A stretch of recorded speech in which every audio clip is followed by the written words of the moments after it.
میرے ساتھ والے محلے کی مسجد ٹوٹ پھوٹ کا شکار تھی۔ محلے کی انتظامیہ، مسجد کی انتظامیہ اور امام مسجد نے اس بات کو مل بیٹھ کر فیصلہ کیا کہ مسجد کی دوبارہ تعمیر اور اس کی تعزین کی جائے گی، لہٰذا اس کے لیے چندے کی ضرورت پڑے گی، اور محلے والوں نے چندہ اکٹھا کرنا شروع کر دیا۔ چونکہ محلے والے غریب اور دہاڑی دار شخص تھے، اتنے پیسے جمع نہ ہو سکے۔ انتظامیہ نے کہا کہ امام صاحب، آپ کو ابھی کچھ ایفرٹ کرنی ہوگی تاکہ مطلوبہ رقم ہم حاصل کر سکیں۔ امام صاحب نے کہا کہ بتائیے میں کیا کروں۔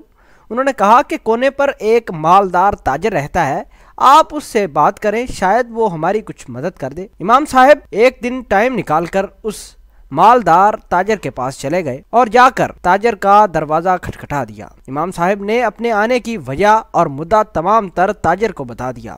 یہ بات کرنا ہی تھی کہ تاجر غصے میں آ گیا اور اپنے غرور اور تکبر کی وجہ سے امام صاحب کو دھتکارنا شروع کر دیا۔ متکبر تاجر نے اس بات کا بڑا اونچی سے جواب دیا کہ میں ہی رہ گیا ہوں تمہارے محلے کی مسجد کو تعزین کرنے کے لیے، جاؤ جا کر کہیں اور سے چندہ اکٹھا کروں، میرے پاس تمہارے لیے کوئی وقت نہیں۔ اور ہاں، تمہارے یہ آواز صبح صبح جو پھٹے ہوئے سپیکروں سے آتی ہے، یہ میرے اوپر بڑی ناگوار گزرتی ہے، اس کا بھی تم کچھ کرو۔ امام صاحب نے کہا کہ نہیں، میں خالی ہاتھ نہیں جاؤں گا، آپ مجھے کچھ عطا کیجئے، اللہ آپ کو اور آپ کی دولت میں برکت عطا فرمائے گا۔ متکبر اور مالدار تاجر نے کہا، امام تم یہاں سے جاتے ہو یا نہیں؟ تو امام صاحب نے بڑی دھیمی آواز میں کہا کہ جناب والا، میں آپ سے کچھ لے کر ہی واپس جاؤں گا۔ متکبر تاجر نے کہا کہ اگر امام تجھے کچھ چاہیے تو اپنا ہاتھ باہر نکال۔ امام صاحب نے اپنے کپکپاتے ہاتھوں کو باہر نکالا۔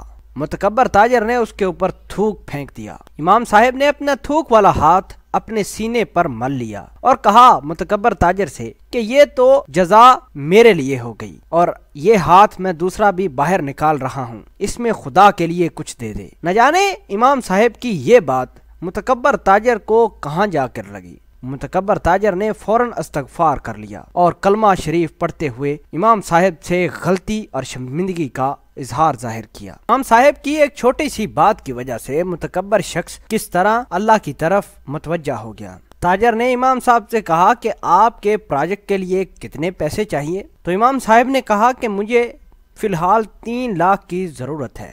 تاجر نے کہا کہ میں نے آپ سے پوچھا کہ آپ کی مسجد کے لیے ٹوٹل کتنے پیسے چاہیے؟ انہوں نے کہا کہ اس کا ٹوٹل تخمینہ تقریباً 8 لاکھ ہے۔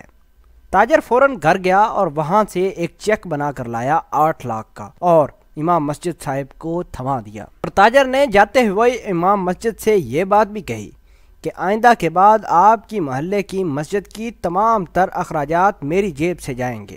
ویوز، اگر بات کرنے کا سلیقہ، تمیز اور اگلے کو کنونس کرنے کا طریقہ آ جائے تو بڑے سے بڑا متکبر شخص، فاسق شخص بھی ہدایت پا سکتا ہے۔ اور اگر آپ اپنے دائیں بائیں دیکھیں تو ہمیں اس بات پر شرمندگی محسوس ہوگی کہ ہمارے تنزیہ اور مزاح کی وجہ سے کتنے لوگ بے نماز اور دین سے دور ہوتے چلے گئے ہیں۔ اور اگر آپ نے اسلام پھیلانا ہے تو میٹھے بول بولیے، لوگوں کے ساتھ اخلاق سے پیش آئیے۔ اللہ آپ کو اور ہمیں عمل کی توفیق عطا فرمائے۔ جزاک اللہ ثم جزاک اللہ۔ ویوز، آپ کو ہماری یہ کاوش کیسی لگی؟ کمنٹ سیکشن میں اپنا اظہار خیال ضرور پوسٹ کرنا۔ ملتے ہیں ایک نئی ویڈیو میں، تب تک کے لیے آپ سے اجازت چاہتے ہیں۔ اللہ نگہبان۔